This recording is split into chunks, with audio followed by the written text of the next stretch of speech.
Hello, I'm Alan Priothis, CEO of Capstone Partners, where we accelerate connected business. And today I'm very pleased to have with us Daniel Quant, the Vice President of Strategic Development from Multitech. Dan, welcome. Hey, nice to be here and great to be part of the Things Conference again. Multitech, I think, has been active and a sponsor in every Things Conference over the years.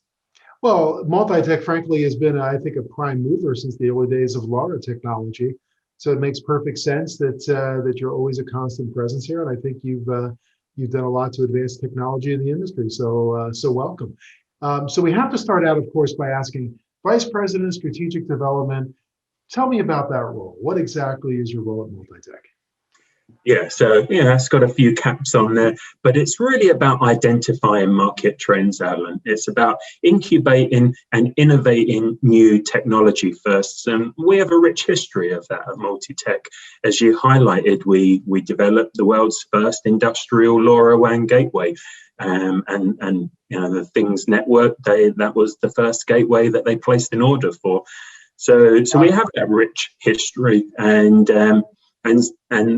so what I'm trying to do here is to work with different customers, industry alliances, key verticals, to be able to bring value through to those customers as they continue to transform their businesses.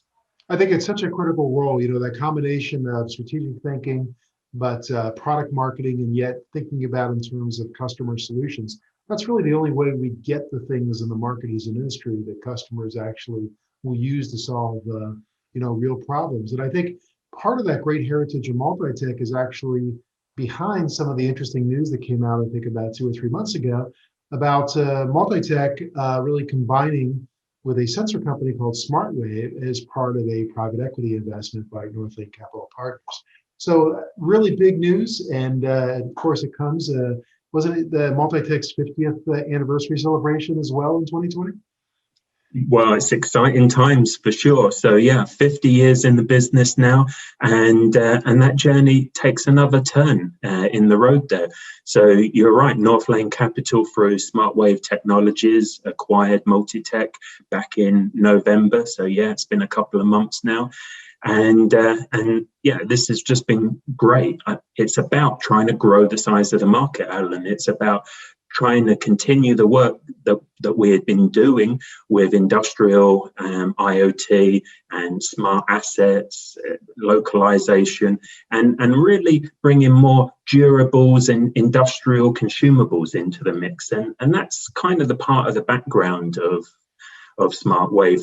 Their background is really electromagnetic design, ASIC designs, doing authentication techniques, so if we're working with maybe a chemical company, only that company's chemical can come through those solutions. They can't be butted out of that supply chain of durables or in this case, chemicals. So the two sides of the business really fit like a glove. What we're doing in Multitech or the older Multitech was very communication based. Now, together, we're really able to go to the OEMs, the customers that we've been working with for many years, and be able to provide them a very deep integration into their products and solutions, all the way through to components. So it's really exciting times to grow this business and push things to the next level. Yeah, in some ways, from my perspective, it's great evidence of IoT maturing more now, in that you have this incredible sensor business, but really you get so much more value for the customer by connecting everything up. And facilities management, to me, is really one of the key LoRa use cases. I mean, there's really no better technology to get coverage where you want it, that's affordable, that lasts a long time, all those characteristics we like about sort of the LPWAN space. So the combination makes a lot of sense to me. When we think about, though, putting coverage where you want it, I think one of the biggest trends of the past year is really the launch of a lot of these private enterprise 5G networks. And I'd love to hear your opinion, because I know as part of what Multitech does, you also are involved in enabling some of those private 5G networks, as well as being a leader on the LoRa side.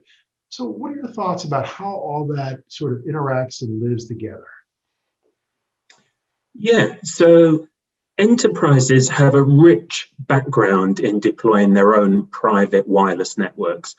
Some industries, like utilities and energy companies and mining, transportation, they've been doing this for decades, right?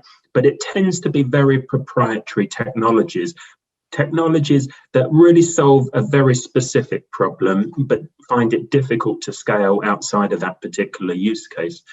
And Wi-Fi is a great example. Most every enterprise has its own private Wi-Fi network. And in a sense, we've now gone beyond just what Wi-Fi can connect. We need networks now that can be managed by IT, that are converged, that can do everything. They can do everything from broadband, low latency, mission critical connectivity, through to worker productivity, and ultimately into a large deployment of sensors and devices, many of which live in awkward to find places on batteries for years. Mm-hmm. And to expect one technology to do all of that, I mean, this isn't a ring to rule them all or a winner takes all. Mm-hmm. This is going to take a number of different wireless technologies. And what we're starting to see in our business is a number of technologies are now becoming the mainstay technology. And one way that we're seeing this play out is that enterprises are deploying private 4G and 5G wireless networks. This is providing foundational coverage over a campus, a facility, an oil field, oil rig, substation, or something similar. And we're starting to see that they're leveraging Wi-Fi. After all, it's great for worker productivity use cases.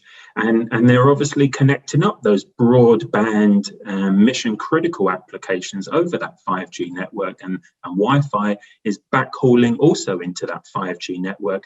But what we're also starting to see is that LoRa is now becoming a mainstay for the enterprise, particularly when we look at this more massive IoT section.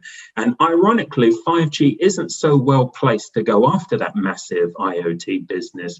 After all, they've focused everything on broadband and low latency and mission critical connectivity. I mean, the modems that we buy for 5G are literally 10 times more expensive, if not 25 times more expensive than a typical LoRa module or endpoint. So those cost differentials aren't coming down anytime soon. So in a nutshell, we see the enterprise having this real pent-up need now to be able to connect and digitize most every aspect of their business, and they're doing it with LoRa in the sensor and constrained device section of their business. Yeah, it makes a lot of sense, because I've even seen too, you get the private cellular network in place for the backhaul for the LoRa network, and they coexist, each doing what they do best. Because the battery is such a big part of the device expense if you need it to last a long time with non-LPWAN technologies.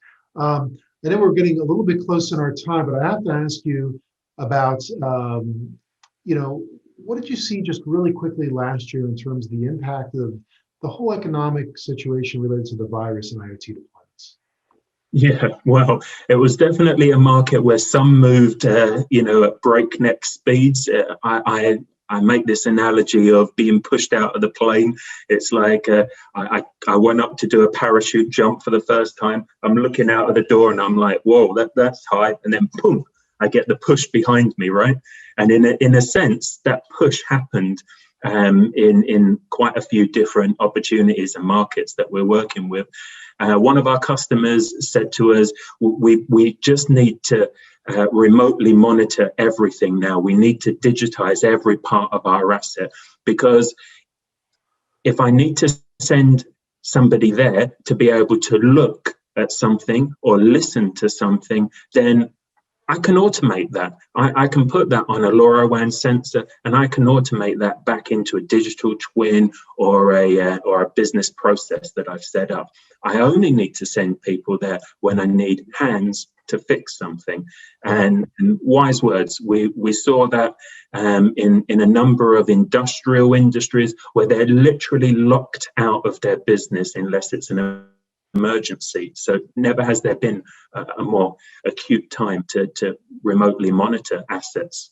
Yeah, I couldn't agree with you more. And I think we're seeing that across a number of different verticals. So Dan, thank you again. Dan Quant, VP of Strategic Development at Multitech. Thank you again for helping us start the year right with your perspective here. Yeah, and looking forward to a year long of the Things Conference. So many thanks, Alan. Thanks. Bye-bye.